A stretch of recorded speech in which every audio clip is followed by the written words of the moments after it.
Bem-vindo a mais um episódio do Orgânicos Copacast, vem se conectar. Copacabana é o lugar de amor. Orgânicos Copacast. Eu sou Eric Costa, estou acompanhado do meu sócio José Florencio. Dispensa apresentações, né? De novo. Ó, assunto polêmico aí, tá bom? Que tem impactado muita coisa aí. É verdade. Hoje nós vamos falar sobre os condomínios. Há quem fale sobre condomínios edilícios, mas condomínio, né, José? Só que a gente vai falar aqui coisas fora da caixa, tá? Tem nada a ver aí, né? Esse blá blá blá aí de teórico, não. A gente vai trazer aqui informações aqui realmente práticas e fora da caixa. Exatamente. José, já vou começar então te emparedando, pode ser? José, o que de fato é um condomínio caro? É muito relativo isso daí, porque na verdade, caro não é um valor. Por exemplo, eu posso ter um condomínio de R$ 4.000 que ele é barato, a depender do que a estrutura do prédio ele pode oferecer, a depender do valor patrimonial que o imóvel vale. E você pode ter um condomínio de R$ 1.000 que é caro.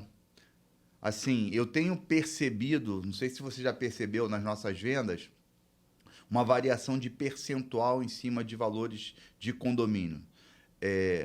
Estava percebendo que imóveis de 3 quartos, que são menos por andar, um percentual justo, tá? Até 0,2% do valor do imóvel é algo justo.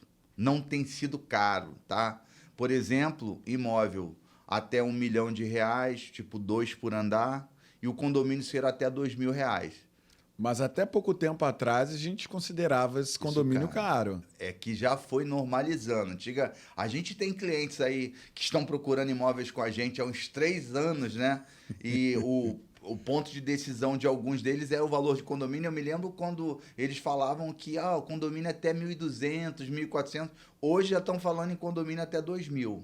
Depois eu até contar um caso prático de uma cliente que estava procurando imóvel condomínio até 1.500, comprou imóvel com a gente, condomínio 200 e alguma coisa, 2.200 e alguma coisa. Mas Tudo depende. E aí o que acontece? Por exemplo, num prédio que são poucos por andar e não oferece nada, tá? Esse parâmetro que eu tô dando, prédios de 2 por andar, antigos, velhos, apartamentos sem garagem na escritura, portaria nem sempre 24 horas, e mesmo assim condomínio de 2.000. Isso já é algo razoável. Só que também, se a gente for parar para pensar nos prédios de apartamento menores, que são uma maior quantidade de imóveis por andar, sim, esse 0,2 já não aplica. Vamos supor, num apartamento de conjugado ou quarto-sala que tenha um preço comercial de até R$ 500.000. Um condomínio de R$ 1.000 já é alto para ele. Caro.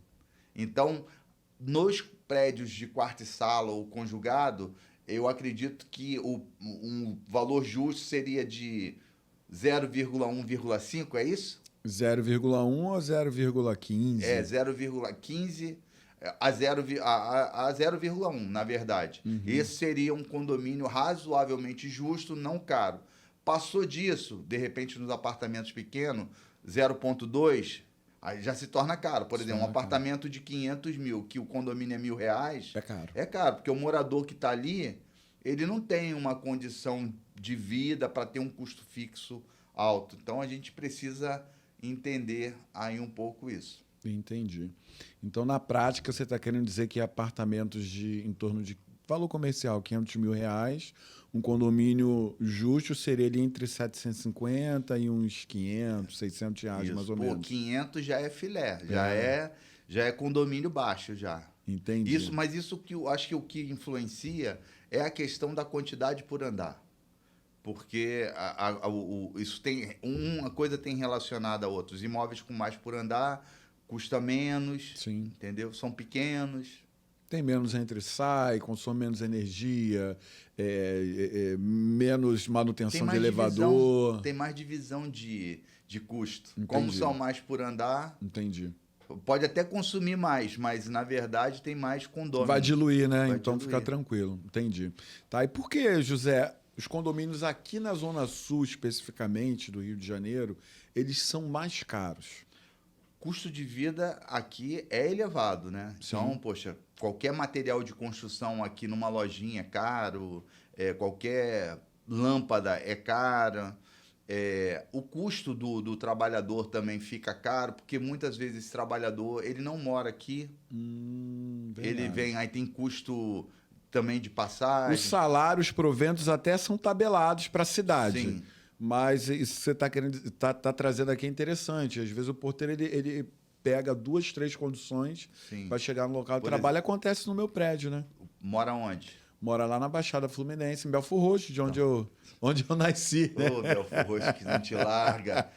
Lá no meu prédio, um mora em Maricá. Ó. Entendeu? E vem todo dia, são comprometidos, tá? Inclusive. Então acaba...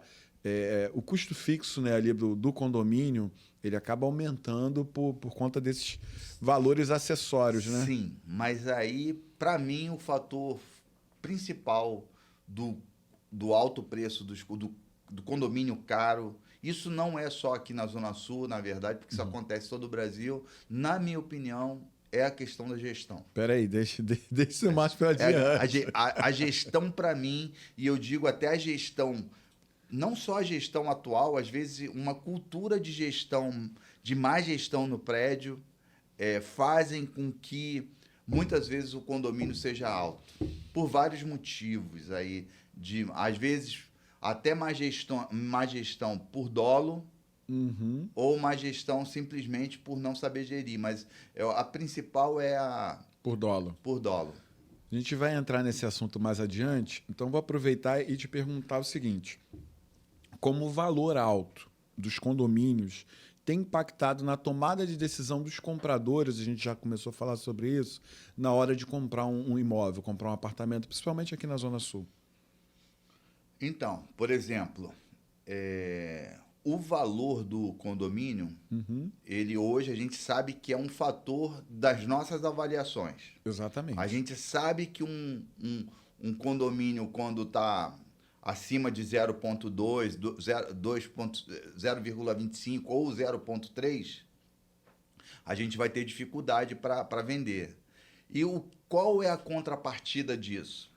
É a questão da redução do preço.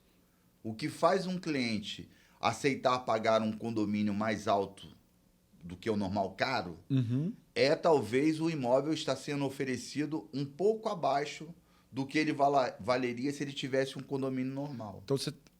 Então, nesse caso, você está dizendo o seguinte: os condomínios caros, eles impactam no preço da venda. Sim. E aí o proprietário, o vendedor, ele tem que se conscientizar disso ou ser conscientizado pelo profissional que estiver fazendo ali a avaliação, que é o nosso caso, a gente faz isso, para ele reduzir, ajustar um pouco o valor, a expectativa do preço, né, de venda, porque senão ele não vai conseguir vender. Sim, porque o cliente pode até ter condição de pagar R$1 milhão no imóvel, mas ele pode ter um custo fixo que ele não quer ter, por exemplo, num condomínio de R$500. E aí a gente entra num outro problema. Porque, na verdade, quando a gente faz esse ajuste de preço, a gente vai alcançar clientes que querem comprar, que têm aquela condição menor. Porém, eles também não têm a condição de pagamento de custo fixo. Então, você vê pessoas que olham para o imóvel quando a gente ajusta o preço, pô, ele é muito bom. Tipo, vamos supor, um imóvel que se o condomínio tivesse normal, valeria R$1 milhão. Aí a gente vai dar um ajuste ali para 900. Aí o cliente que está buscando imóvel até 900, ele não quer pagar condomínio de R$3.000. Aí você fica numa contrabalança ali. De vez em quando não dá para casar, às vezes. Por isso que um imóvel desse, às vezes até fica um bom tempo sem vender. Teve um negócio meses atrás que a gente até estava refletindo sobre isso. Eu trouxe o debate lá na imobiliária, a gente conversando.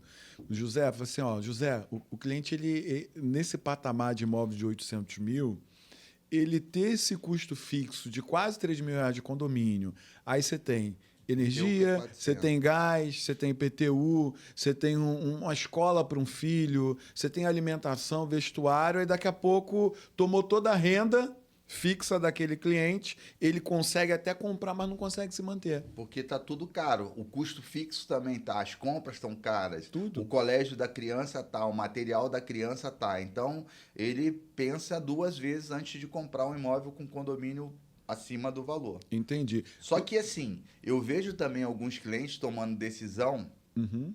por conta de valor de condomínio. Só que o condomínio é sazonal.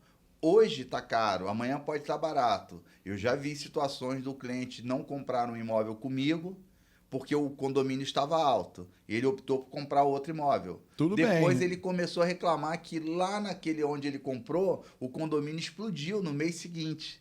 Ou seja, ele deixou de fazer uma compra num preço justo comigo para comprar outro e no final das coisas o que era baixo lá ficou caro. E o condomínio onde eu tô, onde eu estava vendendo, poderia ser readequado. Uhum. Então isso é uma coisa que você tem que analisar bastante assim para você tomar a decisão. Não é muito comum condomínio baixar de preço. O que a gente vê com mais frequência é um condomínio, ele ter aquele reajuste anual, né, por conta ali da inflação, etc. Tem o dissídio também dos funcionários, mas a gente já viu situações de condomínios baixar, né? Não sei se você recorda, há alguns meses atrás, nós fizemos uma venda lá na imobiliária, não sei se foi com você, se foi com o Gabriel, que o condomínio estava quase R$ 3.000. Ele teve uma rodada ali, entrou uma síndica nova, fez uns estudos, conseguiu baixar e a expectativa era baixar mais ainda. Você tem algum outro caso prático que queira trazer Sim, aqui não deu. para comentar? Lá do Flamengo, acho que Rua Paysandu, que a gente vendeu um imóvel lá, Flamengo. que a síndica fez um terraço. Ah, que agora chama. Agora tem um nome bonito, é rooftop. Rooftop. Porque Deixa eu até verificar aqui. Agora o pessoal não O- chama mais de terraço. não, rooftop. na verdade, uma nova síndica chegou lá, eu me lembro, conseguiu reduzir o valor do condomínio, fez esse Aham. rooftop aí É. que o Eric tá fazendo, mó chuveirão, cadeiras para as pessoas verem, vista para praia. Aham. Então ela valorizou o condomínio também. Rooftop. Um prédio que eu vi um síndico fazer um trabalho muito bom foi lá na Rua das Laranjeiras, um prédio de conjugados. Também os preços o preço do condomínio era alto, o prédio não tinha estrutura nenhuma, entrou uma nova gestão, organizou a situação, melhorou o prédio e diminuiu o valor do condomínio. Ou seja, o maior problema de verdade dos valores caros de condomínio é a má gestão. E má gestão por, muitas vezes, sabe, aqueles 10%zinho que o empreiteiro bonifica às vezes.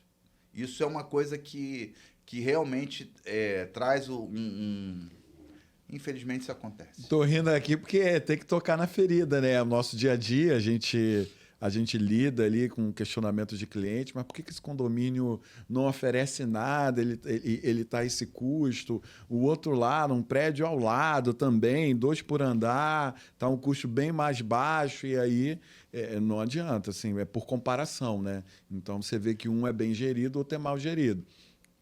Nem sempre por dolo, às vezes por má administração, mas na maioria das vezes que os condomínios são caros, é justamente porque em algum dado você momento... Você é cuidadoso, eu não sou não.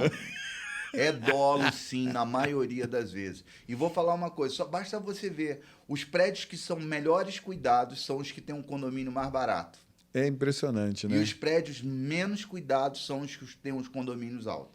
E eu não digo que é um problema só da administração atual. Isso é uma cultura já de vários que não tem. Inclusive, na verdade, eu acho isso muito parecido com um problema nosso da política. Nacional, né? Nacional. Quem é que vai participar de reuniões de condomínio? Quase ninguém. Quase ninguém. Quem geralmente se candidata ao cargo de síndico? É o mesmo tipo que se candidata à política. Porque é o que aguenta, é o que passa aquela situação porque ele quer um retorno, na verdade. Ele tem uma vantagem ali. Na verdade, é Martin Luther King que fala: não me preocupo com o grito dos maus, mas com o silêncio dos bons. Exatamente. Na verdade, dentro de uma gestão de um prédio, também acontece quase que a mesma coisa que a gestão pública. Pessoas mal intencionadas, pensando só em si, se colocam à disposição do cargo, não para beneficiar a sociedade, não para beneficiar o condomínio, mas sim a si próprio. Como você acabou trazendo essa questão da gestão política nacional, você tem... Qual é a tua visão, né, que esse problema de má gestão de condomínio ele traz de impacto na economia nacional? Para mim, isso é um problema de economia nacional. Na verdade, deveria-se olhar melhor para isso. Porque o que acontece? O primeiro impacto é na vida do proprietário, na vida do inquilino e na vida do futuro comprador, né? Na verdade, mas na verdade do proprietário e do inquilino. Uhum. Porque quando o valor do condomínio ele tá caro, acima do valor que vale, você precisa depreciar o preço do aluguel. O proprietário não consegue alugar o imóvel pelo valor que o imóvel valeria e ele não consegue vender o imóvel pelo preço que venderia, porque você não tem pessoas interessadas. Existe a questão. Isso traz um problema para a economia nacional, porque, ou seja, vamos supor, aqui em Copacabana, não sei quantos mil prédios temos, quantas milhares de unidades nós temos. Se a gente parar para pensar que em cada condomínio desse o prédio é mal gerido, seja por dolo ou seja por má administração, e isso onera o valor do condomínio, às vezes em cada unidade, 100, 200 reais a mais. Ou seja, se tivesse uma boa gestão, se não houvesse os desvios, o condomínio estaria mais barato, 200 reais. O proprietário poderia alugar o imóvel mais caro, poderia vender o imóvel pelo um preço mais ajustado, o inquilino não teria um custo maior, e esses 200 reais de cada unidade poderia ser gasto com consumo, com serviço, dentro da mesma comunidade. Então, na verdade, geralmente esse dinheiro, ele vai para onde? Assim como na política, na corrupção que tem lá, ou seja, um dinheiro que poderia ser gasto com benfeitorias para a sociedade, para o bem público, até mesmo auxiliar pessoas carentes. O que faz? Fica na mão de meia dúzia ali que dividem os despojos da corrupção, de certa forma. Dentro do condomínio também tem isso, então, ou seja, quem é beneficiado, muitas vezes, é um administrador, não estou falando que são todos, tá entendendo? Mas que esse administrador, às vezes, comprou um outro imóvel, a gente conhece casos. É verdade. Tá entendendo? Acabei de lembrar de um aqui, ali no posto 6, que um condomínio justo seria algo em torno de uns R$ 1.500 a R$ 1.800. O condomínio estava mais de R$ 3.000, porque um síndico anterior tinha deixado um rombo que foi descoberto e entraram com ação, etc. Sei que para solucionar ali a questão, tiveram que ratear ali, fazer cotas extras, e cada condomínio estava tendo um custo fixo muito elevado, e os imóveis naquele prédio ficaram anos sem vender. Ninguém comprava. Aqui na Djalmuri, que a gente tem um prédio ali que, infelizmente, há mais de 10 ou 20 anos atrás, houve uma fatalidade lá do muro, né? Pilar ou do muro que caiu, talvez por má conservação, má cuidado do síndico, matou uma pessoa, e essa pessoa, ou os filhos dela, eu não sei se ela morreu ou se ficou com problemas, eu acho que ela ficou com problemas de locomoção, e o condomínio é obrigado a custear ela até sabe lá quando. Então, é um condomínio dos apartamentos de 2 quartos, tipo 70 metros quadrados, que eu acho que o condomínio está R$3.000. Ou seja, quem vai morar um preço normal de um apartamento ali seria, no máximo, 700 mil. Com esse condomínio, o imóvel já vale 500. Mas quem tem 500 mil para comprar um imóvel não tem condição de pagar um condomínio de 3 mil. Então, quem está lá tem um problema sério. A gente vê imóveis lá tentando ser vendidos durante anos. É verdade. E o que você consegue vislumbrar como solução prática? Não adianta a gente ficar no campo teórico, né, que não resolve, né? Mas, assim, na prática, o que você acha que ajudaria a resolver esse tipo de problema de má gestões, de condomínio caro aqui, principalmente na Zona Sul do Rio? Educação aos condôminos, por exemplo, eles participarem de reuniões, serem mais efetivos. Ativos ali nas decisões, né? Sim. Uma administração mais humanizada, aonde o síndico, para fazer uma boa gestão, ele precisa, de certa forma, ter um bom relacionamento com os moradores, para trazerem soluções extra-condomínio. Não é uma cota extra. Existem formas de você, talvez, com criatividade, com boa convivência dentro de um prédio, você conseguir trazer recursos externos para dentro do prédio, para não onerar tanto a questão do condomínio. Mas também algo em termos de lei penal. Porque, como eu falei antes, na minha opinião, alguns síndicos, muitos, estão trazendo um problema para a economia. E, na verdade, deveria ter um rigor maior, uma penalidade maior para esse tipo de crime, de certa forma. Por exemplo, a gente sabe que dentro dos prédios, que os síndicos eles se mantêm dentro do cargo durante anos à base de procuração.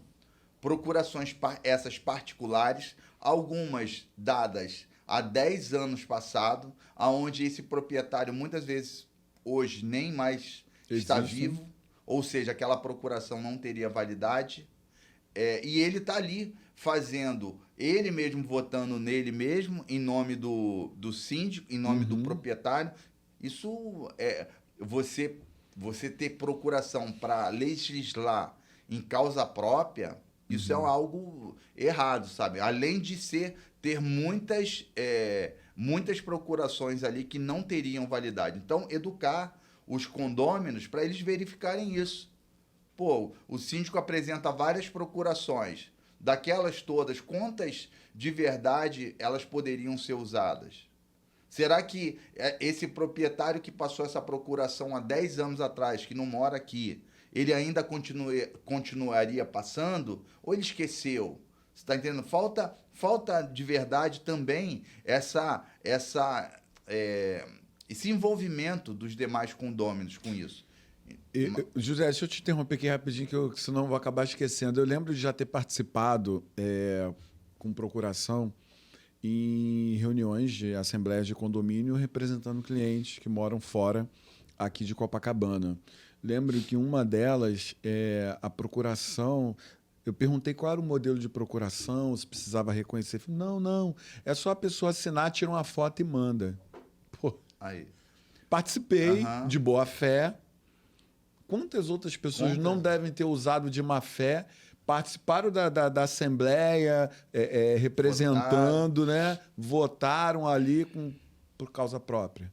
E muitos não podem reclamar, porque também não se envolve o restante dos condôminos. Mas isso é uma coisa muito séria que deveria ter legislação para isso, legislação realmente para punir, porque tem trazido um prejuízo para a economia nacional. É muito grande. Sim, exatamente.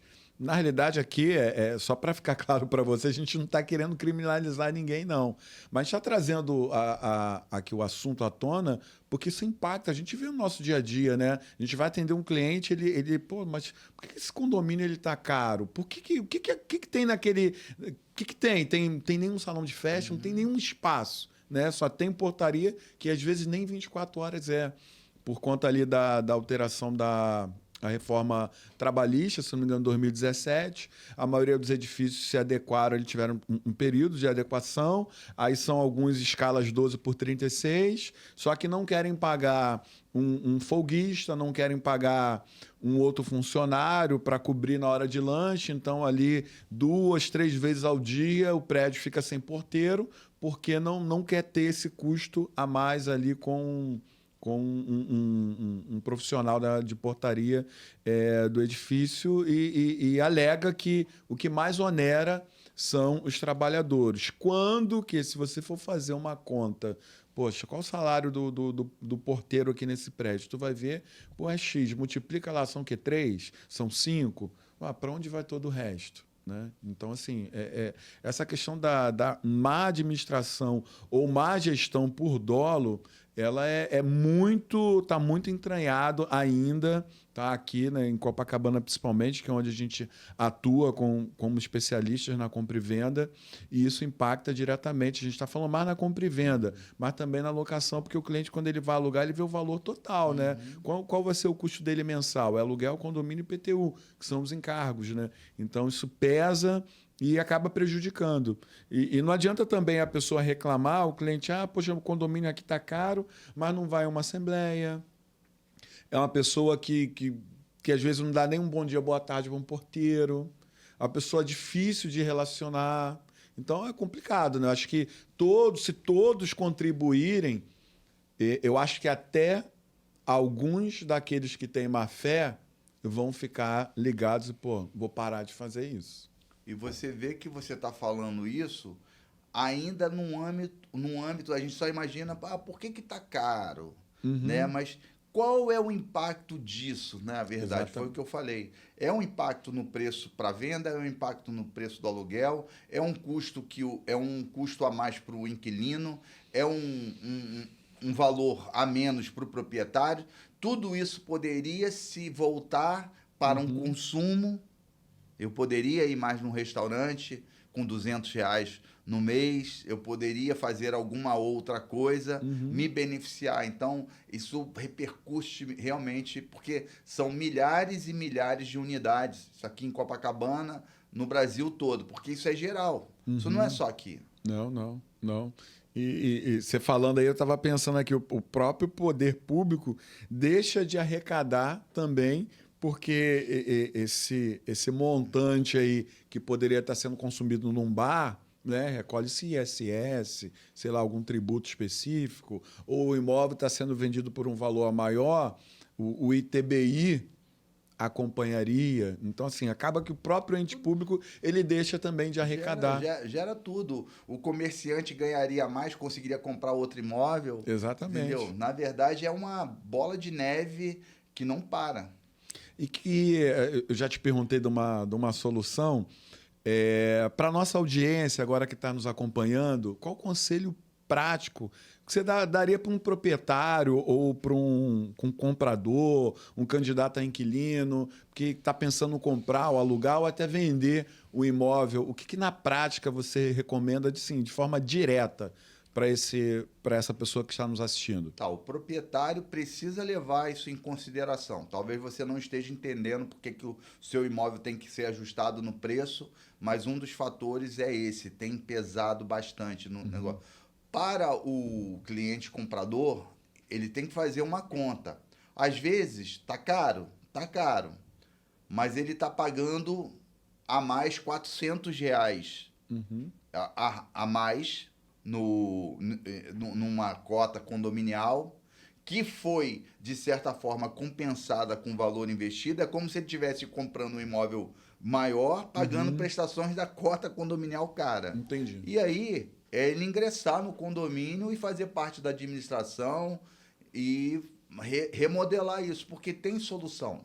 Tem solução com uma boa gestão, porque a gente tem visto alguns prédios com bons gestores eles fazerem isso. Agora, é impressionante como os síndicos desse lugar, você já presenciou reuniões, eu também já fui, eles toleram muitas vezes as reuniões de condomínio sendo ameaçados, sendo como que eu posso falar?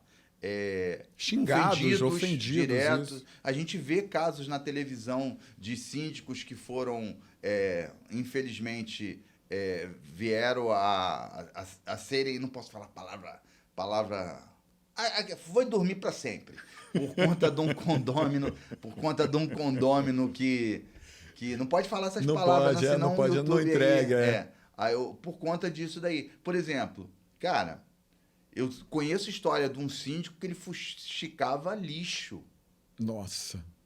Fuxicava lixo para ter o que falar das pessoas. Nossa, bizarro. Ele era ofendido dentro da reunião, mas ele ficava ali. Por que ele ficava ali? Por conta da dispensa de pagar o condomínio? Por conta que ganhava uma ajuda lá de R$2.000? Não é isso, não. Eles têm muito mais interesse. Não é a administração do prédio, não é porque eles querem fazer uma boa gestão. Tem muita coisa escondida ali. Síndicos que participam de praticamente quase máfias de gestão de imóveis de aluguel de temporada. Tem prédios aqui que a gente não consegue acessar um imóvel para vender porque a gestão ali tem tipo uma gangue ali dentro do prédio de corretores que fazem a parte de locação de temporada, gerindo, e você não consegue acessar o proprietário ali para você. Eles não permitem. Você é praticamente banido dali, os porteiros não podem passar informação, tudo isso. Entendi. Então, ó... Vamos ser síndico. Pô, José, eu não aguentei. Mas isso não é da nossa índole, não. Não, Se eu não, fosse não. síndico, a gente já até pensou em justamente levar uma gestão mais humanizada para dentro dos prédios, harmonizar, gerar a paz dentro Eu também já tive a oportunidade de participar de reunião. A síndica pediu, falou, você não quer ser síndico aqui, não? Porque eu fui pela parte de uma moradora que eles não se davam, e na verdade a síndica até se emocionou, porque eu amenizei, falei a história da condômina, olha, tem isso, tem aquilo, tal, é difícil, tenta relevar alguma coisa, vai ser bom para a convivência de vocês, vocês já foram amigas, tipo, tentei levar isso. Porque isso acaba trazendo uma tranquilidade maior no prédio, as pessoas entram num consenso melhor, porque se o síndico não é bem querido pelo morador, tudo que ele quer fazer, o morador não vai querer, o morador vai ser contra. Exato. Entendeu? Então, tem que ter essa harmonia aí. Obrigado por você acompanhar mais um episódio do Orgânicos CopaCast. Hoje nós conversamos aqui a respeito de um assunto polêmico sobre condomínios, valores exorbitantes. Comenta aqui, bota alguma treta, se você participou já de alguma assembleia de condemônio, que rolou alguma treta, pode compartilhar com a gente.